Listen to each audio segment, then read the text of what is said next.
خواتین و حضرات، ہم میں سے جو پاکستان میں بسنے والے ہیں ان میں سوائے بہت ایک محدود پرسنٹیج کے وہ لوگ ہوں گے جو کہ اب مسلمانوں کے گھر محض اتفاق کے طور پر پیدا ہو گئے، یعنی وہ اسلام یا دین ان کو وراثت میں ملا، انہوں نے شعوری طور پر خود علم حاصل کر کے کسی دلیل کی بنیاد پر وہ مسلمان نہیں ہوئے۔ میرے ابا، میرے دادا، میرے بزرگ چونکہ وہ مسلمان تھے تو میں بھی مسلمان ہوا۔ اب یہ دین کو سمجھنے کے لیے اس کے صحیح پیرائے میں یہ ضروری ہے کہ ہم شعوری طور پر مسلمان ہوں۔ شعوری طور پر مسلمان ہونے کا مطلب یہ قطعاً نہیں کہ ہم نے کلمہ پڑھ لیا اور ہم آپ صلی اللہ علیہ وسلم کو آخری نبی مان لیا اور جو بھی ارکان ہیں دین کے، نماز ہے، روزہ ہے، حج ہے، زکوٰۃ ہے، اس پر عمل کر لیا تو ہم مسلمان ہو گئے۔ یہ غیر شعوری طور پر ہمیں اسلام یا ہمیں دین جو ہے نا یہ وراثت پہ ملا اور ہم مسلمان ہو گئے۔ اب جب تک اس غیر شعوری مسلمان کو شعوری چیلنج درپیش نہیں ہوں اور وہ ان چیلنجز کو قبول نہیں کرے اور وہ سیکھنے کی کوشش نہ کرے، وہ دلیل تلاش کرنے کی کوشش نہ کرے کہ میں مسلمان ہوں، اس کی وجہ کیا ہے، تو ہمارا ایمان بھی کمزور رہتا ہے اور ہمارے ارد گرد جتنی کتب ہیں، جتنے اذہان ہیں، مختلف فرقوں کے علماء اکرام ہیں، ہر ایک کی انٹرپریٹیشن دین کے حوالے سے اپنی اپنی اور مختلف ہے۔ وہ کبھی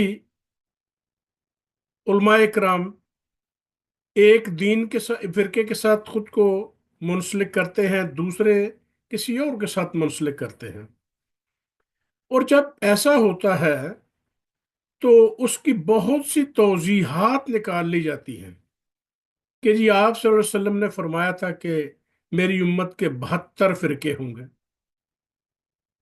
چلے، میں اس کے اوپر کوئی دلیل دینے کی کوئی پوزیشن میں نہیں ہوں، لیکن کیا 72 فرقے آپ صلی اللہ علیہ وسلم نے اگر فرمایا بھی ہے تو اس کا ہمارے سلیبس کے ساتھ کیا تعلق ہے؟ کیا آخرت میں ہمارا حساب جو ہے اس پر ہوگا کہ آپ کا فرقہ کون سا ہے؟ یہ سوال تو نہیں ہے۔ سوال تو بڑے سیدھے سیدھے ہیں، سلیبس بڑا سیدھا اور سادہ ہے۔ من ربوں کا، کہ آپ کا رب کون ہے، من دینوں کا، من نبیوں کا، یہ بیسک پریلیمنری ایگزامینیشن ہے۔ اگر آپ اس میں سے پاس ہو جاتے ہیں تو پھر اگلا سوال کہ جی آپ کو یہ کیسے پتا چلا؟ یہ سوال بڑا اہم ہے کہ اگر وہ آپ قرآن سے ڈائریکٹ گائیڈنس لیں گے، آپ صلی اللہ علیہ وسلم کی وہ احادیث، وہ چیزیں جو کہ آپ صلی اللہ علیہ وسلم نے خود عملاً فرمائی ہیں اور جن کی تائید قرآن شریف میں موجود ہے، اس لیے کہ آپ صلی اللہ علیہ وسلم کی زندگی میں، سیرت میں کوئی چیز منشاء الہی کے خلاف ہو ہی نہیں سکتی۔ یہ تو ممکن ہے کہ آپ صلی اللہ علیہ وسلم کسی خاص سچویشن میں انہوں نے کوئی خاص عمل کیا ہو، کسی خاص حالات میں دنیاوی طور پر ان کا کہنا کسی اور پیرائے میں ہو، لیکن تاریخ نے یہ ظلم کیا ہو کہ وہ اس کے پیرائے کو بدل دیا گیا۔ یہ تو ممکن ہے، لیکن یہ ممکن نہیں کہ آپ صلی اللہ علیہ وسلم نے کوئی عمل کیا ہو اور اس عمل میں منشاء الہی اور کچھ سبق پنہا نہ ہو۔ لیکن جب یہ سوال پریلیمنری ٹیسٹ کے بعد یہ پوچھا جائے گا کہ آپ کو یہ کیسے پتا چلا کہ آپ کا اللہ آپ کے رب ہیں، اسلام آپ کا دین ہے، اور آپ صلی اللہ علیہ وسلم آپ کے نبی ہیں؟ تو وہ لوگ جو کہ زیادہ جڑ کے رہتے ہوں گے قرآن سے، تو یہ ہر چیز قرآن میں ہی دستیاب ہے۔ یہ سوال ہی نہیں ہے کہ آپ کا فرقہ کون سا ہے، یہ توضیحات میں جانے کی ضرورت کیا ہے؟ نمبر ایک۔ نمبر دو، امت مسلمہ کا تصور۔ امت مسلمہ کا تصور کیا ہے؟ امت مسلمہ کا تصور یہ ہے کہ جی پوری دنیا کے اسلامیان وہ یک جان، دو کالب، سہ کالب، اس سے زیادہ کالب ہو سکتے لیکن ایک جان ہے۔ ایسا تو نہیں ہے۔ جو زمینی حقائق ہیں اس میں تو امت مسلمہ کا وجود سرے سے ہے ہی نہیں۔ اس لیے کہ امت مسلمہ کا وجود ہو تو وہ یک جان، دو کالب یا اس سے بھی زیادہ کالب، اگر 52 ملک ہیں مسلمانوں کے یا اسلام جہاں ہے، تو وہاں کیا یہ 52 ملک جو ہے ان کی ایک آواز ہے؟ اگر ایک آواز نہیں ہے تو مسلم امہ کا تصور کہاں گیا؟ آپ صلی اللہ علیہ وسلم کے بعد خلفائے راشدین تشریف لائے، اور آپ نے دیکھا کہ خلفائے راشدین کی رخصتی کیسے ہوئی، ان میں سے کون کون تھے جن کو شہید کر دیا گیا؟ کیا یہ امت مسلمہ ہے؟ اس کے بعد بنو امیہ کی خلافت، بنو عباسیہ کی خلافت، پھر جو عثمانیہ، خلافت عثمانیہ آئی۔ آپ نے یہ پورے سارے سائیکل میں کبھی امت مسلمان کے وجود کا احساس آپ کو ہوا ہے؟ کم از کم مجھے تو نہیں ہوا ہے۔ اور وہ احساس اس لیے نہیں کہ ہم نے پہلے دن سے یہ طے کر لیا کہ آپ صلی اللہ علیہ وسلم نے فرمایا کہ 72 فرقے ہوں گے۔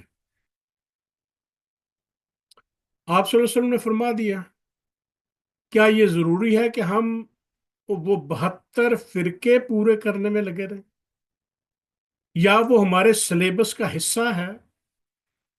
آپ صلی اللہ علیہ وسلم، کروڑوں رحمتیں، کروڑوں درود آپ صلی اللہ علیہ وسلم پر، انہوں نے نشاندہی اس پیرائے میں کر دی ہوگی کہ میری امت میں اس طرح کے فتنے اور انتشار جنم لے سکتے ہیں کہ 72 فرقے ہوں، 72 سوچیں ہوں، 72 اختلاف ہوں۔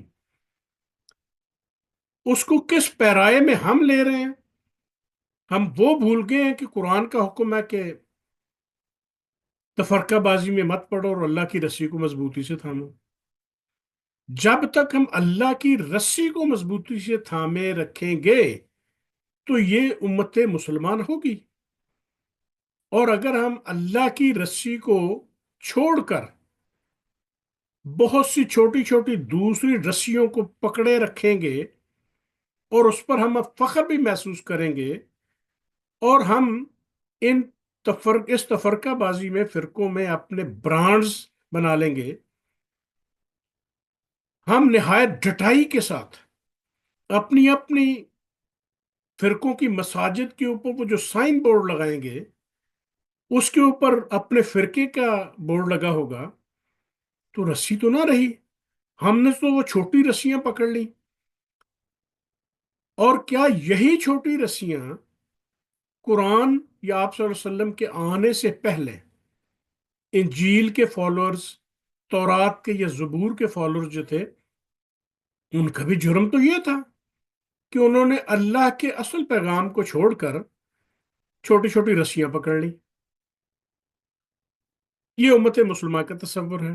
اب اس کے بعد بات آ جاتی ہے کہ جی فلاں ریاست اسلام کے نام پہ بنی ہے، یہ نظام سیکولر ہے، اور یہ نظام بادشاہت کا نظام ہے، یہ ڈیموکریٹک نظام ہے، یہ اسلامی نظام ہے، یہ نظریاتی نظام ہے۔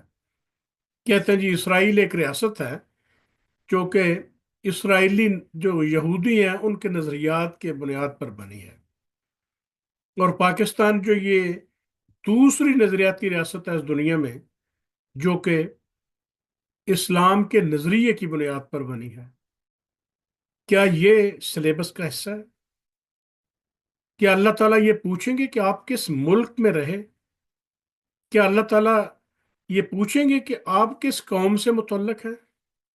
کیا اللہ تعالیٰ آپ سے یہ پوچھیں گے کہ آپ کا جو ملک جس میں آپ رہتے تھے اس میں نظام مصطفیٰ نافذ تھا یا نہیں نافذ تھا؟ اس لیے کہ حکم تو قرآن میں یہ ہے کہ اچھے کاموں میں تعاون کرو اور زیادتی میں ساتھ کسی کا نہیں دو، یعنی سچ اور حق کے ساتھ کھڑے رہو، اس کے لیے خواہ آپ کو جتنی بھی قربانیاں دینی پڑے وہ دیں، غلبہ اسلام کے لیے کوشش کرتے رہیں، یہ تو قرآن کے حکم ہے۔ لیکن کیا غلبہ قرآن یا غلبہ اسلام کا مقصود صرف یہ ہے کہ ہم اس میں بیسیوں فرقے بناتے چلے جائیں، ہر ایک کا پیغام علیحدہ ہو، اور وہ اب توقع یہ رکھے کہ یہ جو پیڑ ہم اگا رہے ہیں یہ کیکر کا پیڑ اور اس کے اوپر آم لگ جائیں؟ یہ ممکن نہیں ہے۔ سنیں، میں ایک گھر میں پیدا ہوتا ہوں جیسے آپ ایک گھر میں پیدا ہوتے ہیں، آپ اپنے گھر کے چاروں طرف مختلف فرقوں سے متعلق اذان کی آوازیں سنتے ہیں، ایک اذان چل رہی ہے، پھر دوسری، پھر تیسری، پھر چوتھی، بالکل ٹھیک ہے، اذان کی حد تک ٹھیک ہے، لیکن اگر آپ اس کے بعد اپنے فرقے سے متعلق مارکیٹنگ شروع کر دیں گے تو اس کا مطلب ہے کہ آپ اللہ کی اس رسی کو چھوڑ رہے ہیں جس کو پکڑ کر رکھنے کا حکم ہے۔ نظام سیکولر ہو، نظام اسلامی ہو، اس سے کیا فرق پڑتا ہے؟ اور اسلامی نظام کیا ہے؟ کیا یہ کوئی باضابطہ ریٹن ڈاکومنٹ ہے؟ جو اسلامی نظام ہے وہ قرآن ہے، اور قرآن مسلمانوں کا نہیں ہے صرف، قرآن میں جو احکامات دیے گئے ہیں وہ انسانیت کے لیے ہیں۔ آپ صلی اللہ علیہ وسلم کا جتنے بھی سیرت طیبہ ہے اور ان کے جتنے کام ہیں، اعمال ہیں، وہ تمام انسانیت کے لیے ہیں، اس لیے کہ وہ رحمت للعالمین ہے۔ تو وہ کون سا اسلامی نظام آپ چاہتے ہیں کہ جو کہ ان رائٹنگ کہ آپ کے پاس پہنچ جائے؟ سود حرام ہے، ٹھیک ہے، مان لیا سود حرام ہے، اب اس میں توضیحات جو بھی آپ نکالیں، کس قسم کا سود حرام ہے، کس قسم کا سود حلال ہے، میں کہہ دیا سود حرام ہے، ٹھیک ہے، ایگری کر جائیں اس سے، انشورنس حرام ہے، مارٹگیج کروانا حرام ہے، آپ نے متبادل نظام بینکنگ کا اگر آپ کے پاس کوئی ہے تو اس کو اوپن مارکیٹ میں کمپیٹ کریں، اگر آپ کوئی غیر سودی بینکاری کے بینک قائم کرتے ہیں تو ان کو کمپیٹ کروائیں ان سے جو سودی بینکاری کرتے ہیں ان سے، یہ کسٹمر سروس ہے کہ آپ کے جو گاہک ہیں، جو انسان ہیں جو آپ کے پاس آتے جاتے ہیں، جہاں سے آپ کو ایڈوانٹیج ملے گا وہ آپ کے پاس لوگ آئیں گے۔ آپ دیکھتے ہیں کہ لاکھوں کی ہجرت پاکستان سے باہر ہوتی ہے، اس کا مطلب ہے کہ جو کسٹمر سروس ہے، جو فیسلٹیز اویلیبل پاکستان میں ہیں، وہ انسانوں کو، وہاں کے بسنے والوں کو مطمئن نہیں کر رہی، اسی لیے تو وہ باہر بھاگ رہے ہیں۔ باہر بھاگتے ہیں تو ان کو یہاں کا نظام وہ سیکولر ہے، وہ غیر اسلامی ہے، وہ جو بھی ہے، لیکن ایز اے ہیومن بینگ، گاہک ہونے کے ناطے وہ خود کو زیادہ کمفرٹ زون میں محسوس کرتے ہیں۔ آپ اپنے ملک میں